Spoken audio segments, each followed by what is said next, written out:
Hello बच्चों, कैसे हैं आप। आज बहुत दिनों पे अपने बच्चों के लिए याद आया एक टॉपिक के बारे में जो काफ़ी दिनों से छूटा हुआ था। तो आज उस टॉपिक से रिलेटेड एक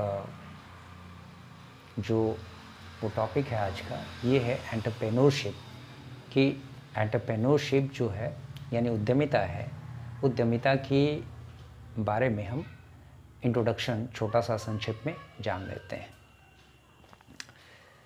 देखिए, उद्यमिता जो होती है, जो एंटरप्रेन्योरशिप है, ये वर्ड एंटरप्रेन्योर से बना हुआ है, जिसका अर्थ होता है जोखिम उठाने वाले व्यक्ति।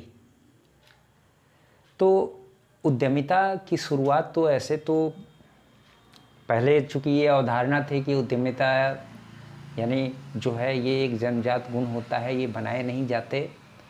ये जन्मजात गुण मतलब उद्यमी जो होते हैं ये बनाए नहीं जाते, ये जन्मजात होते हैं, जन्म से ही उद्यमी होते हैं, ऐसी ये अवधारणा थी।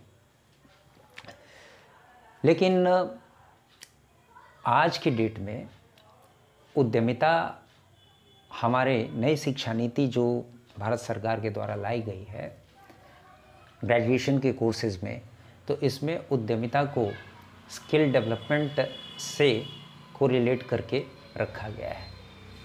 यानी स्किल डेवलपमेंट के अंतर्गत बच्चों को शिक्षित करने के साथ साथ उन्हें कुछ कार्यों के बारे में शिक्षण प्रशिक्षण के माध्यम से उन्हें इस तरीके से तैयार कर देना है कि आने वाले दिनों में अपने पढ़ाई के साथ साथ वो अपने लिए उद्योग धंधे स्थापित करके और रोजगार उन्हें मिल सके। तो इस दृष्टि से जहां उद्यमिता को हम अपने कोर्स में ऑप्शनल रूप में रखते थे, वहीं पे आज ये स्थिति है कि उद्यमिता आज हमारे देश के लिए, हमारे युवाओं के लिए आवश्यक चीज़ हो गई है। क्योंकि बढ़ती हुई आबादी को देखते हुए आने वाले दिनों में या वर्तमान में भारत विश्व की सबसे बड़ी जनसंख्या वाला देश बन चुका है। ऐसे में नए युवाओं को बौद्धिक संपदा के रूप में विकसित करने के लिए यानी इंटेलेक्चुअल एसेट्स के रूप में उनके विकास के लिए स्किल डेवलपमेंट के अंतर्गत जो शिक्षा नीति है उसके अंतर्गत उद्यमिता जैसे कोर्सेज़ को रखा गया है। अब बात आती है भारत जैसे विकासशील देश के लिए उद्यमिता उतनी ही महत्वपूर्ण है जितनी कि अन्य जो पिछड़े देश हैं उनके लिए। इसके अलावा जो विकसित देश वर्तमान में जिस स्थिति में पहुँचे हैं, उन चीज़ों को देखते हुए भी भारत में उद्यमिता का उतना ही महत्व है। नई सरकार के द्वारा जो पहल किए जा रहे हैं उसके अंतर्गत युवाओं को रोज़गार हेतु ऋण भी उपलब्ध कराए जा रहे हैं। उन्हें शिक्षण प्रशिक्षण के माध्यम से उद्योग लगाने के लिए ट्रेनिंग भी दी जा रही है। तो आने वाले दिनों में उद्यमिता का मुख्य उद्देश्य जो हो गया है ये है बेरोजगारी को दूर करना, असंतुलित क्षेत्रीय विकास को दूर करना और इंडस्ट्रियलाइजेशन को, औद्योगिकरण को तेज़ी से बढ़ाना। उद्यमिता होती क्या है? तो इस संदर्भ में अगर हम इसकी अवधारणाओं के विकास को देखते हैं तो इसकी अवधारणाओं का विकास 3 कैटेगरीज में हुआ है। एक है आर्थिक अवधारणा, सामाजिक अवधारणा दूसरी है, और तीसरी है मनोवैज्ञानिक अवधारणा। सामाजिक यानी आर्थिक अवधारणा के अंतर्गत 1976 में एडम स्मिथ ने वेल्थ ऑफ नेशंस में उद्यमिता के बारे में जिक्र किया था। 1934 में जोसेफ शुम्पीटर ने अपनी पुस्तक थ्योरी ऑफ इकोनॉमिक डेवलपमेंट में इसकी चर्चा की थी। और फिर पीटर एफ ड्रकर के द्वारा ही 1934 में इनोवेशन ऑफ इकोनॉमिक डेवलपमेंट में उद्यमिता की चर्चा की गई। समाजशास्त्र में पीटर मॉरिस और थॉमस कोचारन का नाम आता है, जबकि मनोविज्ञान में मैकलैंड और हैगन का नाम आता है।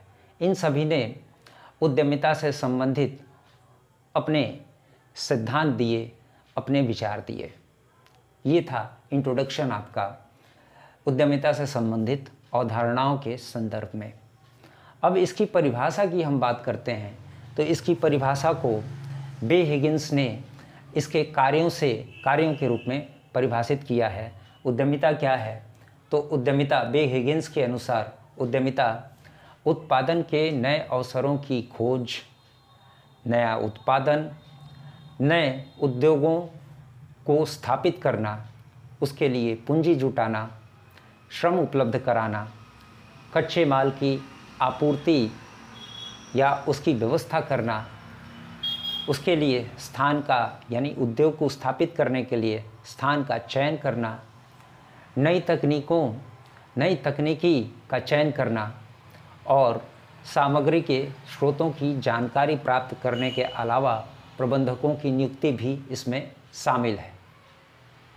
तो बे हिगिंस ने उद्यमिता की जो परिभाषा दी है, इसमें उन्होंने उद्यमिता के अंतर्गत उद्यमी के समस्त कार्यों को सम्मिलित किया है, जबकि जे शुम्पीटर का कहना है, जे शुम्पीटर ने कहा है कि इसमें ऐसे कार्य किए जाते हैं जो कि व्यवसाय के साधारण व्यापार में नहीं किए जाते हैं। तो इसमें ऐसे कार्य किए जाते हैं जो कि व्यवसाय के साधारण व्यापार में नहीं किए जाते। मतलब ये हो गया कि इसमें सृजनात्मक प्रक्रिया पर जोर दिया गया है, यानी इनोवेटिव तत्वों को इसमें शामिल किया गया है। निष्कर्ष के रूप में इसमें हम ज़्यादा डीप में नहीं जा सकते हैं। शॉर्ट में निष्कर्ष के रूप में हम कह सकते हैं कि उद्यमिता से आशय उद्यमी द्वारा किए जाने वाले कार्यों से है जो नए व्यवसाय की स्थापना से संबंधित है।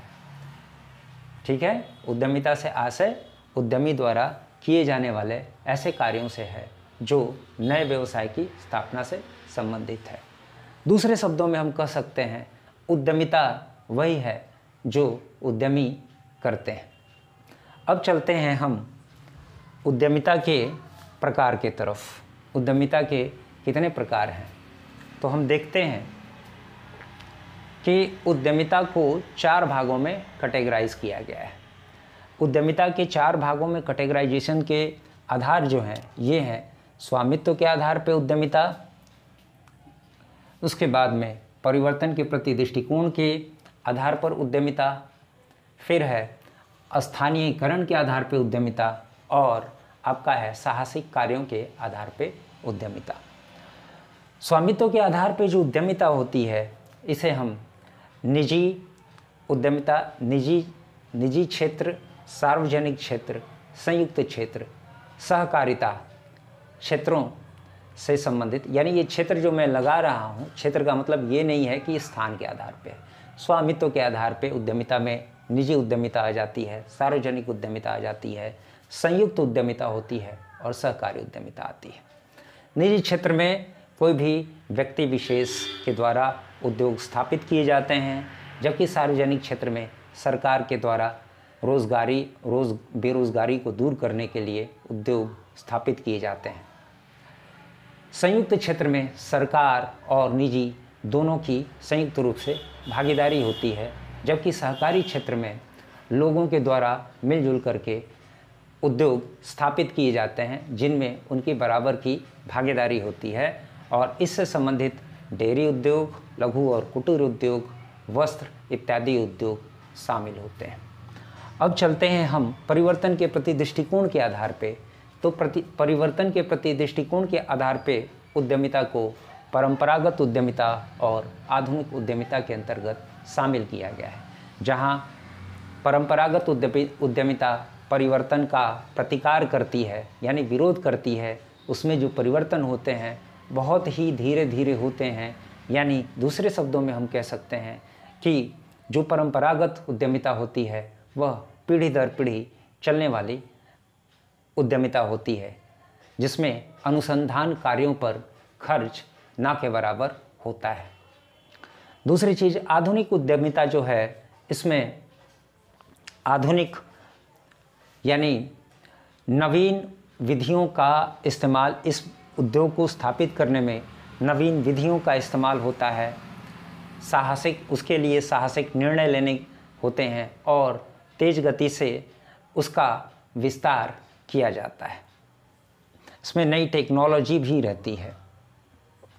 अब चलते हैं स्थानीयकरण के आधार पे। तो स्थानीयकरण के आधार पर उद्योगों को दो भागों में बांटा गया है। एक है आपका केंद्रीकृत, तो दूसरा है विकेंद्रीकृत उद्यमिता। केंद्रीकृत उद्यमिता के अंतर्गत उद्योगों को एक क्षेत्र में ही स्थापित किया जाता है, जबकि विकेंद्रीकृत उद्यमिता के अंतर्गत विभिन्न भागों में, देश के विभिन्न भागों में या विदेशों में भी ये जो उद्योग हैं स्थापित किए जाते हैं। साहसिक कार्यों के आधार पर उद्यमिता में नवीन और नैतिक उद्यमिता को शामिल किया गया है और नवीन उद्यमिता में नए विचारों का क्रियान्वयन, नई टेक्नोलॉजी, नई वस्तुएं और नई प्रणाली को शामिल किया जाता है। जबकि नैतिक यानी डेली जो से संबंधित नैतिक उद्यमिता जो होती है, इसमें व्यवसाय के प्रतिदिन से संबंधित कार्यों को शामिल किया जाता है, यानी इसमें नवाचार वाली प्रवृत्ति नहीं होती है। तो इस तरीके से हमने आज देखा उद्यमिता की परिभाषा के बारे में, उसकी भूमिका के बारे में और उसके प्रकार के बारे में। तो आप इस वीडियो को ज़रूर लाइक करें, इसे शेयर करें और साथ ही साथ आपसे आग्रह भी है कि इस वीडियो में किसी भी प्रकार की कुछ कमियां हों तो उसे आप कमेंट के माध्यम से मुझ तक ज़रूर पहुँचाएँ। नमस्कार।